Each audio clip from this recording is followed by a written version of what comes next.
అందరికీ praise Lord. Welcome to Indian Bible television. ఈ Christmas season మీ అందరికీ, మీ ఫ్యామిలీకి మంచి చేయాలని దేవుని కోరుకుంటున్నాను.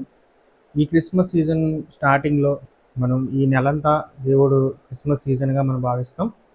సో ఈ క్రిస్మస్ సీజన్లో ప్రతిరోజు దేవుడిని జ్ఞాపకం చేసుకుంటూ 25వ తారీఖు క్రిస్మస్ రోజు చర్చికి వెళ్ళి దేవుని ఆరాధించుకొని రావడమే ముఖ్యమైన పండగ అనేది అర్థం. ఫెస్టివల్ అంటే వంటలు వండుకోవడం, బట్టలు కొనుక్కోవడం ఇదే కాదు, దేవుని ఆరాధించడం కూడా ముఖ్యమైన ఘట్టం. సో ఇది గ్రహించుకుంటే నిజమైన క్రిస్మస్ మనం చేసిన వాళ్ళు అవుతాం.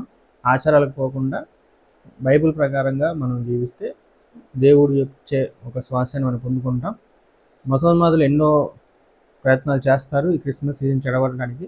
సో ఏం పట్టించుకోకుండా దేవుడిచ్చే వాగ్దానాన్ని పొందుకొని 1వ తారీఖు నుంచి 31వ తారీఖు వరకు మంచి సందేశాలు వింటూ అందరూ చాలామంది యూట్యూబ్లో చాలా సందేశాలు పెడతా ఉంటారు. దేవుని గ్రహించుకుంటే ఈ యొక్క నెలని మనం ప్రశాంతంగా గడుపుకుంటాం. మతోన్మాదులు ఇచ్చే అడిగే క్వశ్చన్సే కానీ పెట్టే వీడియోస్ కానీ చూడకండి. దేవుడిచ్చే వాగ్దానాలను పొందుకోండి.